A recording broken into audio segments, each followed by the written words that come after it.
we've got another person to tell us more interesting things that we're going to listen to. Put your hands together for Jessica. Jessica, get on up here.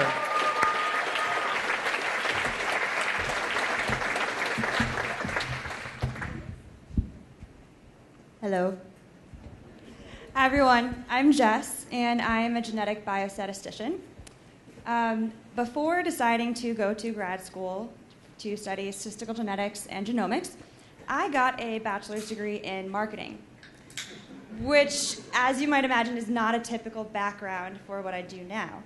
And so to help you kind of understand that decision, there was kind of a personal motivation behind that, which was that my boobs had been trying to kill me, or at least plotting to, pretty much from the moment I was conceived.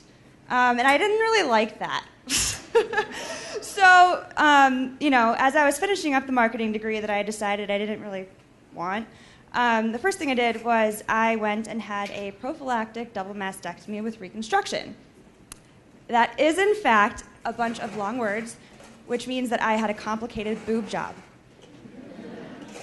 And I will admit that I selfishly enjoy telling people that for the first time because I get kind of a sick satisfaction when I get a lot of eye contact after. Just like really focused eye contact. I'm talking like someone's focusing on it because they're thinking, don't look at her boobs. Don't look at her boobs. Do not look at her boobs. Fuck! And it's okay, because half of you are probably just doing it right now. It's only human nature to, be curious. It's fine. But the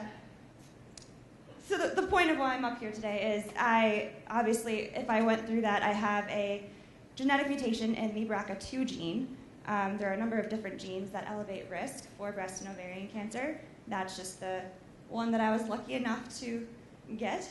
And during college, I figured I'm not going to wait around for this shit to hit the fan. And then I decided, I'm going to go to grad school because the risk estimates that I was provided in terms of how high is my risk, when am I likely to have this happen, are just not very good. And so that's kind of what I've been working on, learning and wrapping my head around while in grad school. But it's continued to be kind of an amusing process. I'm now 26. When I had my prophylactic mastectomy, I was 22. And given that I've taken care of the immediate risk of the breast cancer, every single doctor I have is just fascinated to know, when are you having kids? Every single doctor, I'm not kidding, from my neurologist to my dermatologist, has become the nosy older woman in your family that just wants to know, are you dating anybody? Are you single? Is it serious? Have you talked about children? Does he want babies? And, and I'm not kidding, my neurologist recently left me a voicemail offering to help me figure out how to plan for children. So, everyone's very, very concerned. And the reason I think that, my doctors are running around as if my ovaries are like, I don't know, characters in Pokemon Go, is because the current recommendation is that I have my ovaries removed upon completion of childbearing or by the age of 35, whichever comes first. They kind of present it as, oh, no big deal, but really you should be doing this right now. And, that's a little bit of a big decision, given that as a female, your ovaries contribute to the regulation of your hormones that have a hand in just about everything that you do in life. And if you have your ovaries out, you wake up a menopausal woman. All of the natural menopause, that you hear about happens overnight. And so it's really a problem that we don't have all that great of information yet about how to manage people of high risk, not just for hereditary cancers, but for any number of conditions. So, the good news is the research is getting better. I did recently read a paper targeted at providing age-specific estimates for ovarian cancer risk for the mutation that I have, which was great. But the problem that remains is precision. And as an example, that paper that I referenced projected that I have an estimated risk of anywhere between 1.03 and 51.9 times the risk of the average woman in the population.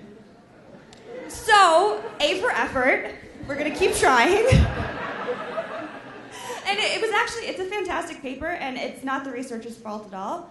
The fact is, risk prediction and the precision of those risk predictions is almost entirely, if not completely, dependent on sample size. So, if there are two positives that I want you to take away from this very sarcastic version of a TED Talk tonight, it's one, I now have, on the plus side, a 0% lifetime risk of saggy boobs. You know, it could be worse. It could be worse.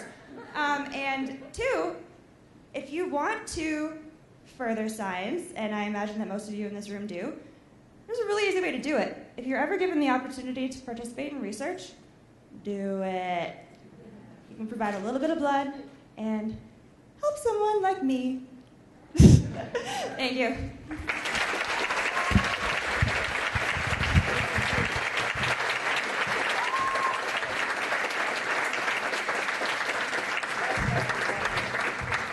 Jessica, thank you so much.